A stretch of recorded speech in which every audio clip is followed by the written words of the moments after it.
Hello everyone and welcome back to Car Venus 14. Now today we are going to be taking a look at Candace because Candace is the last character on the list and I've been sat here for the last 2 hours of my life actually trying to do these videos. Anyway guys, Candace is the next character coming out in patch 3.1 and she's supposed to be a 4-star Hydro Polearm user. How can we tell? Because Hydro Gems. And she's blue. And she's heterochromic. And the very obvious down here, because why not? Today, guys, we're going to be looking at Candace's kit, explaining what her kit does, her best team builds, what roles she fulfills, what her best weapons and her best artifacts are, and stuff like that, basically. So, yeah. Anyway, where's my water bottle? I know I'll get thirsty during this. Apologies, everyone. So basically, guys, it seems as though Candace's materials is the light guiding tetrahedron, which comes from... Oh, so I'm presuming mechanical mobs, I guess? Again, in the rainforest, I'm presuming? Yeah. Red Crest is... Yeah. Red Crest is only found in the deserts of Sumeru. I think these guys are also not in the game yet. The light guiding tetrahedron. I think these guys will only be available in 3.1 in the desert. Yeah. It looks like from this then, Candace is basically a desert person. Yeah, so faded red. Oh, these bandanas are basically from the Ermite, so you can collect them now. They're basically like the treasure hoarders. So, yeah. Then as for her talent, she'll need the new talent domains materials in Sumeru. She's going to need materials from the Raiden Shogun because there isn't a weekly boss being added into the game yet. So, yeah, but anyway, let's check out her stats. Now, as for base attack, it is 212, which... Is that high or is that low? I don't know. I actually don't know. I actually don't know if that's high or low, to be honest.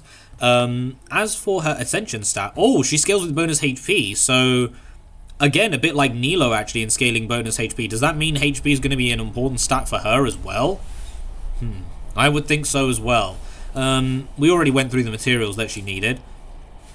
As for her normal attacks, so she performs up to 4 spear strikes, except her third one does double damage. So technically she hits 5 times, but she has a 4-hit combo. Now, as for her elemental skill, Sacred Rite. Oh? Sacred Rite. Where have I seen that before? Chino? No, Chino was using Secret Rite, I'm pretty sure. Sacred Rite must be something else. Huh. 2 sides of the same coin, perhaps. But anyway... Sacred Rite, Heron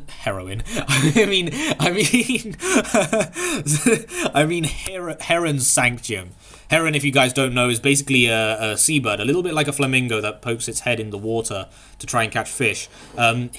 Heron's Sanctum. So, Candace's fighting style is capable of warding off an entire tide of foes. So basically, the tap variation, she rushes forward with her shield. Oh, so she has a shield. I mean, from the splash art, you could probably tell if you guys saw that. But she has a shield, and it deals hydro damage bonus. And the hold variation, oh, maybe she has a parry mechanic. I think her elemental skill, guys, is basically a parry mechanic, similar to Yoon Jin and Beidou, basically. Yeah. The hold variation, she raises her shield to block incoming attacks from nearby opponents, forming a barrier that absorbs damage based on her max HP and absorbs hydro damage 250% more effectively. The barrier lasts until the elemental skill is unleashed. After holding for a certain period of time, Candace will finish charging, and when the skill button is released, the skill duration expires, or when the barrier is broken, she will perform a leaping strike that deals hydro damage to opponents in front of her. Okay, so...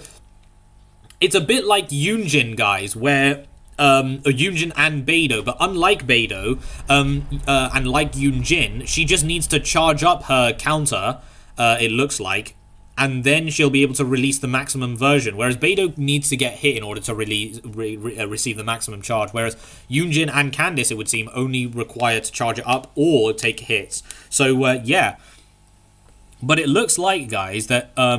she's basically going to be like a counter kind of, person. Like a counter kind of, a counter kind of support. So basically like Yoon Jin with the counter mechanic as well.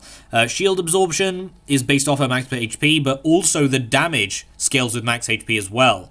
Yeah. So unlike Yoon Jin, who for whatever reason has split scaling with her counter, the absorption that Yoon Jin has scales with HP, but the actual damage that she will deal scales with defense, and the rest of her kit scales with defense. I don't know why they made her counter scale with HP, but at least that's fixed now. So yeah, so the damage scales with HP. The tap variation has a 6-second cooldown, and the hold variation has a 9-second cooldown. Okay, so actually not too bad. Yeah. It looks like her counter can actually absorb hydro damage more effectively, though. So, who knows? Maybe when Fontaine comes around, she'll be a really strong character. So, yeah.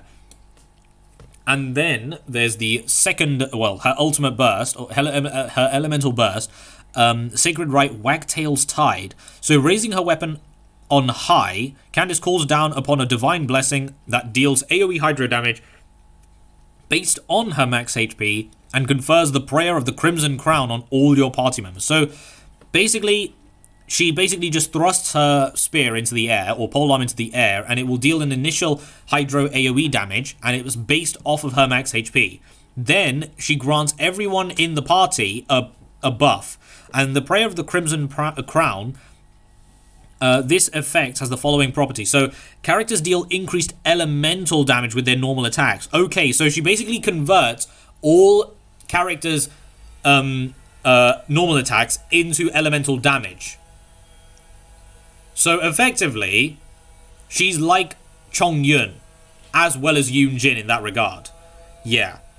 And I'm presuming the elemental damage is hydro. I mean, it makes sense because her vision is hydro. I mean, it wouldn't really make sense if Candace's burst gave, let's say, Zhao's normal attacks Animo outside of his burst form. That would seem way too ridiculously powerful. So I'm presuming it's just hydro. So yeah, whenever a character takes the field, they will unleash a rippling wave of water that deals hydro damage to nearby opponents. There's a limited number of waves that can be triggered in the duration of this skill. Okay, so whenever a character takes the field, they'll basically deal AoE hydro damage. But it looks like it can only happen once for each character, I'm presuming. I think that's how it happens. Or maybe each character has a set number of waves that they can produce. Yeah. And then active sword, claymore, and polearm wielding characters under this effect will obtain a hydro infusion. Yeah.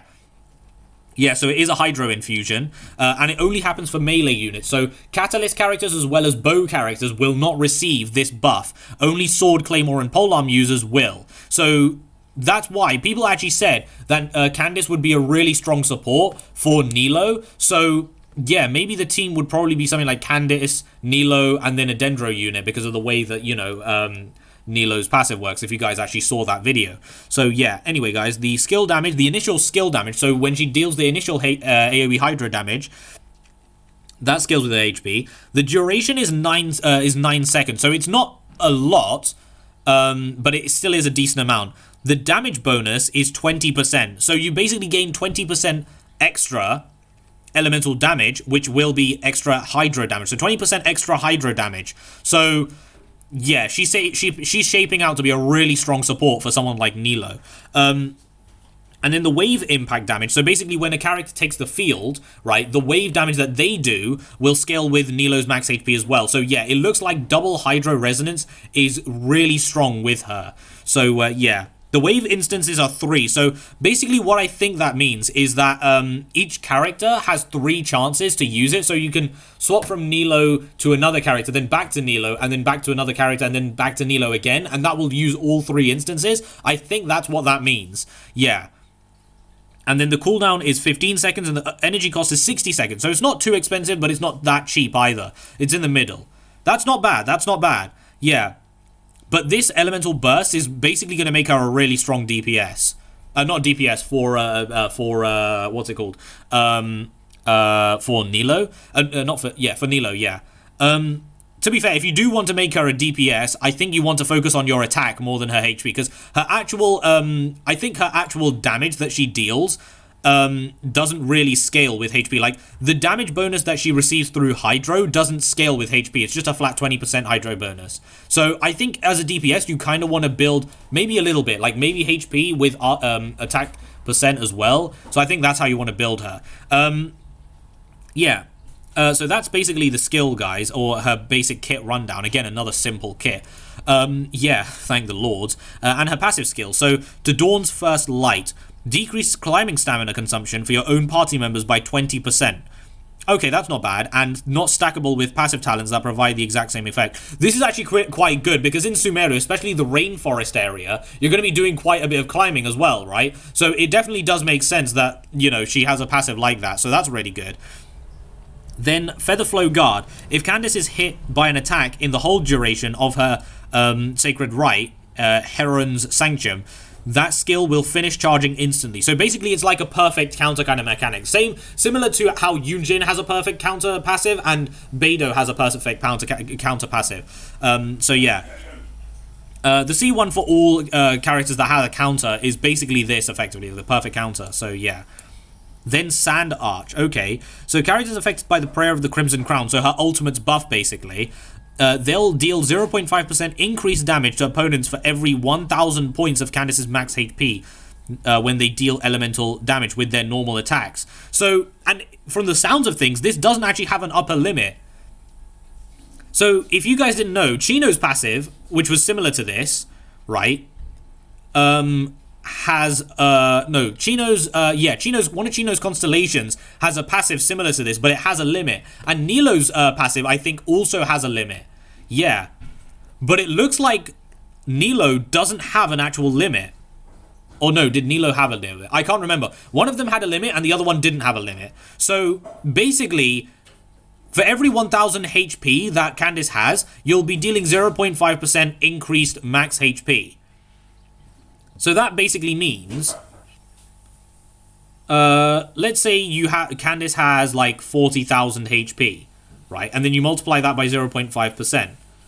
I mean, that's an extra 200 attack. It's not that much, but the damage increase is still there, right? And of course, that will also be added on top of your multiplier. So in hindsight, it's actually a pretty sizable increase if you think about it. Yeah. Anyway, Constellation. So her C1, Returning Heir of the Scarlet Sands. Ooh, from a lore perspective.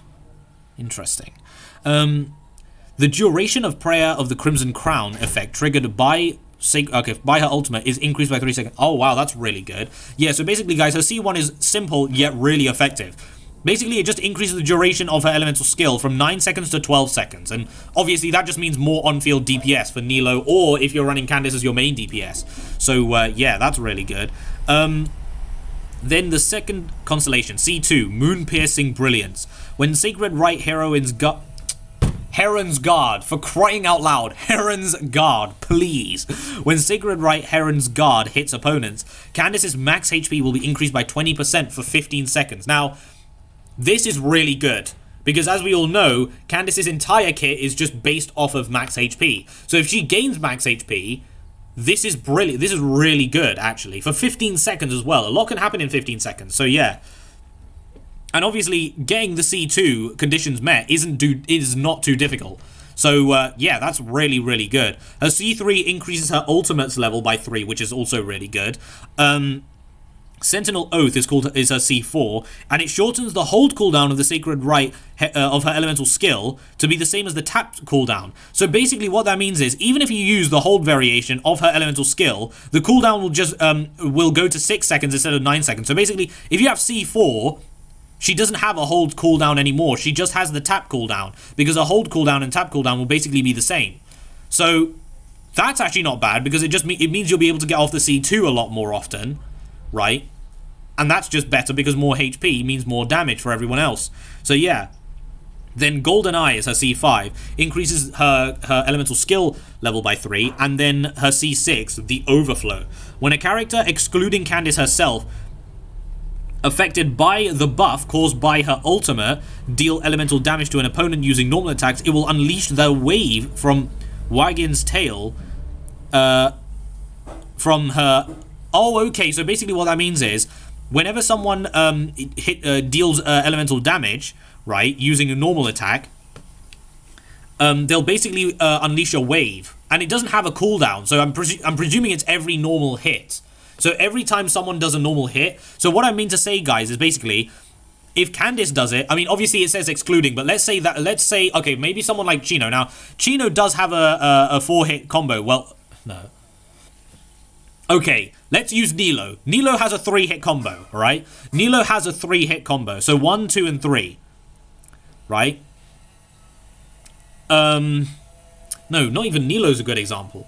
Someone like Zhongli, right? Okay, guys, so let's say you're using Zhongli as a main DPS.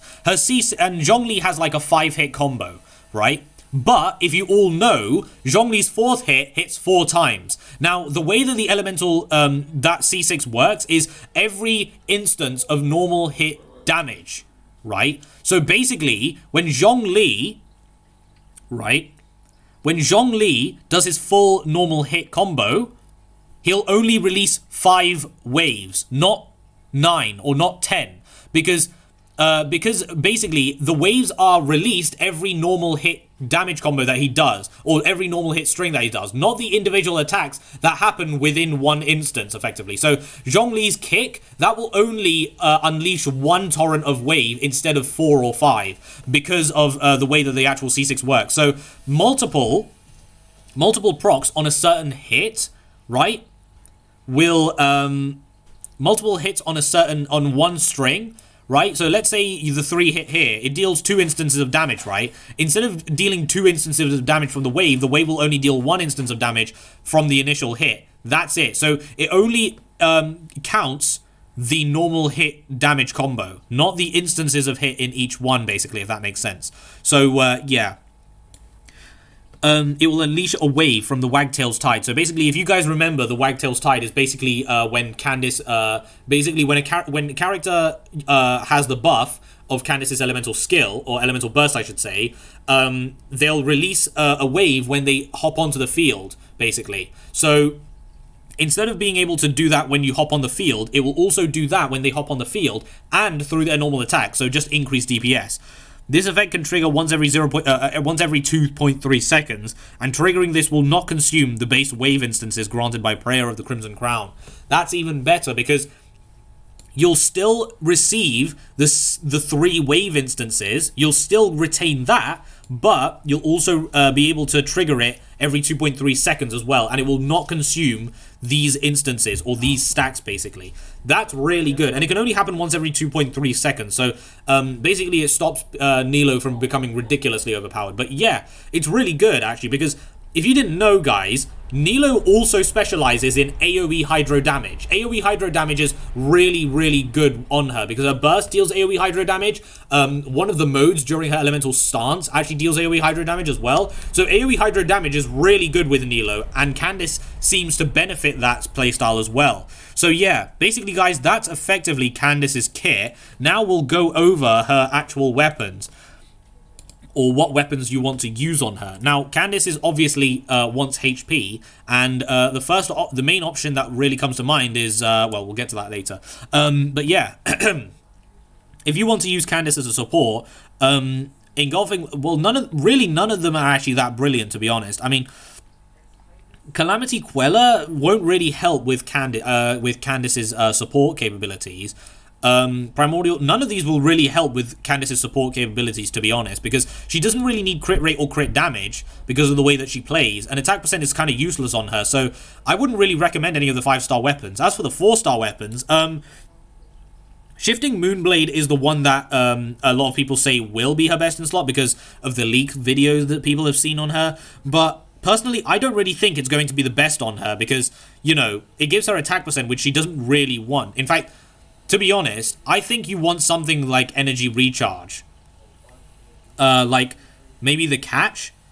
But again, even the catch isn't brilliant on her. So, something like Favonius Lance would be really good because, you know, she'll be able to actually be able to utilize it really well. So, yeah.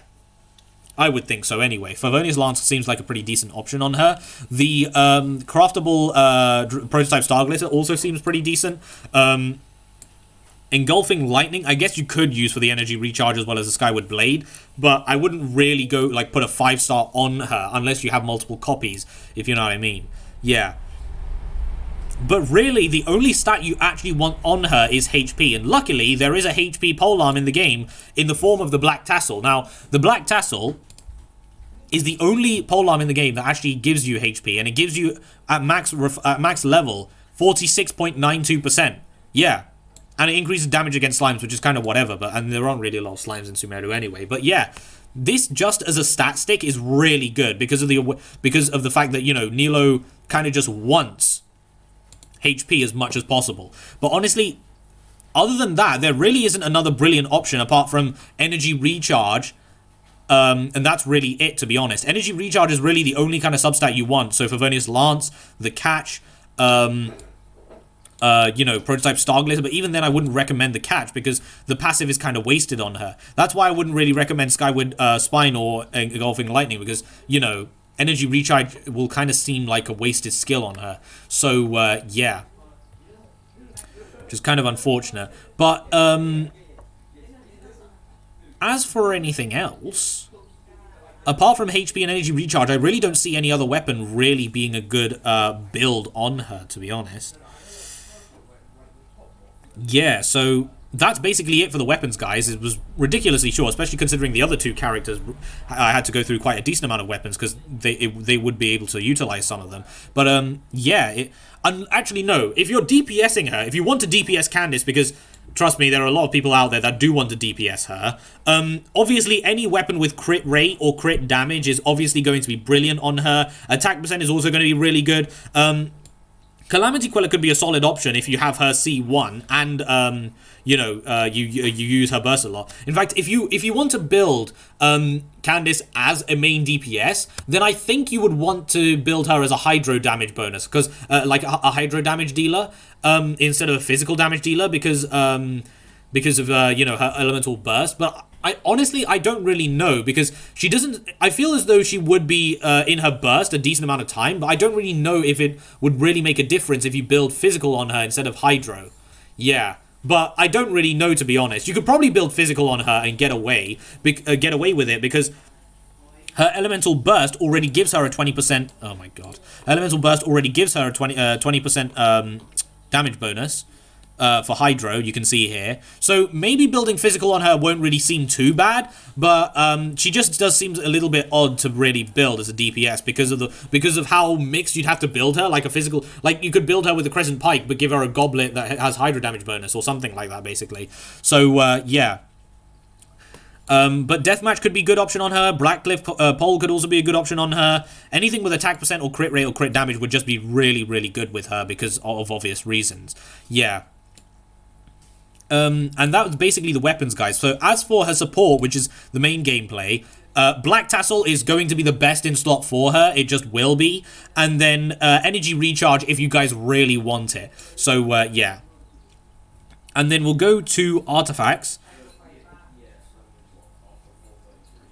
No, we won't. We'll go to... we'll just open this in a new tab, actually. And then we'll stick with Artifacts here. But yeah, anyway, guys, so what we're really looking for is anything that just increases her HP. Basically, anything that just does that, as well as give her maybe a damage bonus on her elemental skill. That's literally all we're looking for. So, yeah. Actually, speaking of elemental skill damage, I would think also another good option on her would be the Catane Cross Spear, because it increases the damage that her counter does. Because it's a counter, it will deal what you want it to deal a load of damage. So, you know, that's basically going to be her main damage source if you build her as a support. So going the Catane Cross Spear could actually be really, really good with her. So, yeah. That's why the Catane Cross Spear would be a decent option. Effectively, anything that grants her elemental skill damage or buffs her in a way that makes her really nice. Now... okay, Adventurous set is kind of useless on her. Not gonna lie, it's not really a brilliant set. Well, it is early game, but you just don't really utilize it that much anymore. So, yeah. Then any other set or any set that she could utilize? Not any other set. None of these sets here really seem. Actually, no. Noblesse Oblige would definitely be a really good support set because basically after she uses her elemental burst, on top of the damage boost that you get from Nilo, you're also going to be receiving a damage boost from Noblesse Oblige as well. So yeah, and her initial wave would also be dealing more damage as well. So if you want, you can actually put 4-piece Noblesse Oblige on her, and it would work pretty well. So because you just stack the amount of buffs that that Candace gives as well as Noblesse Oblige. So yeah. Also, if I've been saying Nilo instead of Candace, I do apologize. Yeah, I just got confused. I just you know, go off on a bit of a trail, really. Yeah. But I would think that Emblem of Tenacity of the Millilith, because it increases HP, it's the obvious choice to think about. It's the first choice you think about with a HP scaling character. Tenacity of the Millilith obviously makes sense. The 4-piece, however, I don't really think this is going to be brilliant on her, because even if you have her C4, which decreases the cooldown of it, of her holding variation to 6 seconds, you still won't have it. You'll still have a 3-second downtime. So the 4-piece won't really work on Nilo, but the 2-piece definitely will. So you could go 2-piece Tenacity of the Millilith, and then 2-piece Heart of the Depth, or you could go 2-piece Tenacity of the Millilith, 2-piece Noblesse Oblige, or you could just go straight up 2-piece, 4-piece Noblesse Oblige. So yeah, that's all. Those are also not really bad options. And as for any of the other sets, I don't really think they'll be brilliant on Nilo, to be brutally honest. Yeah. Now, if you're going to be using her as a Hydro damage dealer, then obviously Heart of Depth 2-piece, and then maybe... You could probably still run Heart of Depth 2-piece and Tenacity of the Millilith 2-piece for the actual damage bonus from your initial hits. Or you could go... you know, Heart of Depth and then 2-piece, and then maybe go Gladiator's Finale 2-piece or Shimenao's Reminiscence 2-piece, or you could go with Pale Flame 2-piece and Heart of Depth 2-piece, because it'll give you the physical damage bonus in the normal attack string, and then it'll give you Hydro damage bonus during your ultimate. So yeah, especially if you have something like C2, or no, C1, sorry. Yeah, that would be really good. But yeah, just building her as a DPS would seem really odd, because I have a feeling that you won't really be in Candace's elemental burst form all of the time. In fact, I think it's going to be more of a 50-50 split. So if you build her fully Hydro, you're going to be doing no damage in physical form, and if you're build her for physical, you'll be doing like hardly any damage in Hydro form. So I would think you want to go for a split. So maybe Pale Flame 2-piece and then Heart of Depth 2-piece or something like that, basically, if you want to build her as a DPS. But or Gladiator Finale 4-piece, because that would definitely work. Shimenao's Reminiscence 4-piece, again, it sacrifices energy, and Nilo's damage does come from her burst as well, so I don't really recommend Shimenao's 4-piece. Echoes of an Offering is, like I said, it's a stat that it's the only artifact set that actually needs to crit in the game, and not a lot of people actually like that. So, yeah. But that basically seems like how you would want to play Nilo, or build her, basically. So if you want to build her as a support, guys, 2-piece Tenacity of the Millilith or 2-piece Heart of Depth, or you could go 2-piece Tenacity of the Millilith or 2-piece Noblesse Oblige, or you could go 2-piece Heart of Depth and 2-piece Noblesse Oblige, or you could just go full 4-piece Noblesse Oblige. That works. So basically either a mixture of Noblesse Oblige, Heart of Depth, and Tenacity of the Millilith, or you could just go for a full 4-piece Noblesse Oblige, because they would all work really, really well. As for artifact stats, guys, we'll head over to... we'll go to Heart of Depth, to be honest. So yeah, as for artifact stats, guys, it's pretty basic how you want to build her. If you're building her as a support, HP here and attack here, obviously. And then as for the timepiece, you just want to stack HP, as much HP as possible. So you want to get HP timepiece here, HP goblet here, and then HP main stat here. The reason HP is obviously important is because her damage scales off of it, and also basically just the damage scales off of it. Yeah. And then obviously there's this thing as well. There's this passive where basically if you stack as much HP as possible, everyone in your party will deal increased elemental damage bonus on their normal attacks. So yeah, it genuinely just makes sense. That's the wrong one. It genuinely just makes sense, to be brutally honest, for you to just stack HP. If you are going to be DPSing her, I would probably go... You could either go for HP sands or attack percent sands. Then you'd... hydro damage bonus or, you know, physical damage bonus, and then crit rate or crit damage. Now, I think the way you would want to build her as a DPS is you'd want to go a physical damage bonus weapon, like the Crescent Pike, and then build a hydro damage bonus goblet, if that makes sense, because of the mixed damage. At least that's how I think you'd want to build her. Or you could go attack percent weapon and then give her a physical damage bonus goblet, I guess. I just, you know, building her is really confusing. Like, you want to build a mixture of both, if that makes any sense. So physical damage bonus and hydro damage bonus. So yeah, but if you're building her as a support, guys, just stack HP on her. It will work. That's literally all you need to do. And you could probably get about 60,000 HP with her, honestly, if you build everything right. So yeah, because you got Black Tassel, you got Tenacity of the Millilith 2-piece, you got HP percent artifact stats, and then you obviously build her around the Hydro Resonance. Speaking of which, we'll get to the teams in a bit. But yeah, basically that's how you'd want to build her. But anyway, guys, onto the actual build itself. With Nilo, I would think you'd want to build her with another Hydro support, or basically a support that basically relies off of HP. So she could be really good with Hu Tao, because obviously, if you guys didn't know, Hu Tao's damage does scale with HP, doesn't it? I think it does. Yeah, I don't actually have Hu Tao or play her, and I didn't really care for her existence, to be brutally honest. So I don't really know that much about Hu Tao, but I think Hu Tao's damage scales with HP. Ayato's normal attack damage also scales with HP. So yeah, and you build him for Hydro damage bonus as well. So Ayato could be really strong with Nilo. Nilo and Ayato, obviously. Ayato would be really strong with Candace, is what I meant to say. Nilo would be really strong with Candace as well, because I'm pretty sure Nilo was actually made. I mean, Candace was made to be a support for Nilo. So yeah. But basically, guys, running double Hydro with Candace would be really good. And I'm presuming the basic team for her would probably be something like Nilo and Candace, or Ayato and Candace, or you know, basically one of those characters effectively. Yelan and Candace as well. If you're using Yelan as a DPS, Yelan would be really work really well with Candace. Yeah, and you won't really need to focus on HP that much with Yelan as much now because of the Hydro Resonance. So you could go physical damage bonus on Yelan and then go HP with the Resonance and stuff like that. I don't know. I'm a madman, guys. I need to be stopped. But yeah. Yeah, anyway, guys, Candace just works really well with anyone that scales with HP. Their damage, I mean. So basically, she would work really well with anyone that just scales with HP because of the way her kit works. She doesn't give any max HP for characters, right?